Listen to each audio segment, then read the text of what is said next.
उद्योगांच्या नवीन संकल्पना, दळणवळणाच्या सुविधा आणि कौशल्य विकास या माध्यमातून कोल्हापूर सांगली सातारा कॉरिडॉर विकसित करावा, असा सूर आज झालेल्या व्हिजन बैठकीत उमटला. कोल्हापूर सांगली सातारा डेव्हलपमेंट कॉरिडॉर अंतर्गत विविध क्षेत्रातील मान्यवरांची हॉटेल सयाजी येथे बैठक संपन्न झाली. या तिन्ही जिल्ह्यांची व व्हिजन डॉक्युमेंट तयार करून ती सर्व पक्षीय आमदार, मंत्री आणि सरकारसमोर सादर केली जाणार असल्याचेही यावेळी आमदार सतेज पाटील यांनी सांगितले. दळणवळणाशी निगडीत साधने आणि पायाभूत सुविधा यांची उभारणी करून औद्योगिक त्याचबरोबर कृषी, पर्यटन, हॉटेल व्यवसाय, ॲग्रो टुरिझम अशा विविध क्षेत्रात प्रगतीच्या दृष्टीने विकास कसा साधता येईल यावरही या व्हिजन बैठकीत व्यापक चर्चा करण्यात आली. याची एक व्हिजन डॉक्युमेंट तयार करून कोल्हापूर, सांगली, सातारा या जिल्ह्यांच्या विकासासाठी सरकार पातळीवर प्रयत्न करण्याबाबतही या व्हिजन बैठकीत निर्णय घेण्यात आला. यावेळी बोलताना आमदार सतेज पाटील यांनी कोल्हापूर, सांगली, सातारा जिल्ह्याच्या सीमा आहेत, त्यामुळे या भौगोलिक परिस्थितीचा फायदा या जिल्ह्यांच्या विकासाकरिता कसा होईल यासाठी आमचा प्रयत्न असल्याचे त्यांनी सांगितले. कोल्हापूर, सांगली, सातारा या जिल्ह्यांच्यासाठी ड्राय हब त्याचबरोबर मेट्रो रेल्वे करता येईल काय त्यासाठी देखील येणाऱ्या काळात प्रयत्न करण्याची गरज त्यांनी व्यक्त केली. कोल्हापुरातील विमानतळ त्याचबरोबर सर्किट बेंच यामुळे सांगली आणि सातारा या जिल्ह्यांची कोल्हापूरची कनेक्टिव्हिटी वाढली आहे.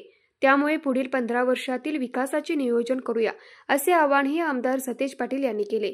याशिवाय आज झालेल्या व्हिजन बैठकीत तिन्ही जिल्ह्यांच्या दृष्टीने जी विकासात्मक चर्चा झाली त्याची व्हिजन डॉक्युमेंट तयार करून सर्वपक्षीय आमदार त्याचबरोबर सरकारसमोर सादर केली जाणार असल्याचे आमदार सतेज पाटील यांनी सांगितले. येणाऱ्या काळात कोल्हापूर, सांगली, सातारा या तिन्ही जिल्ह्याच्या विकासासाठी प्रयत्न करूया अशी साथ देखील आमदार सतेज पाटील यांनी घातली.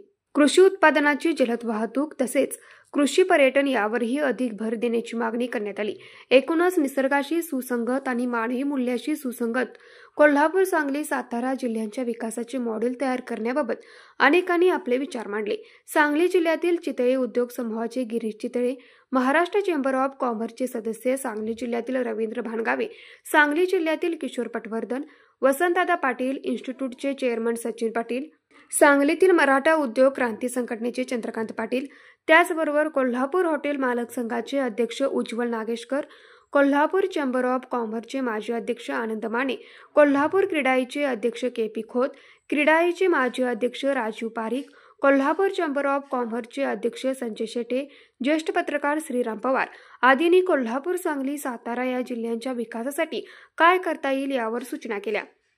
यावेळी वरिष्ठ पत्रकार श्रीराम पवार, उद्योगपती मोहन मुल्हेरकर, प्रदीपभाई कापडिया, सुरेंद्र जैन, गिरीश चितळे, सचिन पाटील, रवींद्र खिलारे, किशोर पटवर्धन, अरुण शहा, चंद्रकांत पाटील, महेश आवटे, उज्ज्वल नागेशकर, आनंद माने, मयूर राणे, ॲडव्होकेट प्रिया राणे पाटील, अमरच्या निंबाळकर, देवेश्री सतेज पाटील, राजू पारिक, उदय गायकवाड, संजय शेटे, क्रीडाईचे महाराष्ट्र उपाध्यक्ष विद्यानंद बेडेकर, क्रीडाई कोल्हापूरचे अध्यक्ष के.पी. खोत, स्मॅकचे अध्यक्ष राजू पाटील, सकाळचे संपादक निखिल पंडितराव, तरुण भारतचे संपादक श्रीरंग गायकवाड, कोल्हापूर इंजिनिअरिंग असोसिएशनचे अध्यक्ष कमलाकांत कुलकर्णी, वालचंद कॉलेजचे डायरेक्टर डॉक्टर उदय दबडे, शासकीय तंत्रनिकेतनचे प्राचार्य डॉक्टर नितीन सोनजी, IITचे प्राचार्य doctor Anil Kolekar, skill development फोरमचे करीम, अजय दैवी, ओमकार पोळ, कृष्णकांत माळी, मयूर रानडे, संजीव संकपाळ, अनंत खासबारदार, शिरीष खांडेकर यांच्यासह उद्योग, तंत्रज्ञान, कृषी, व्यवसाय, शिक्षण, संशोधन, माध्यम आदी क्षेत्रातील तज्ज्ञ मान्यवर उपस्थित होते. सूत्रसंचालन प्राचार्य डॉक्टर महादेव नरके यांनी केले. न्यूज मराठी 24 कोल्हापूर.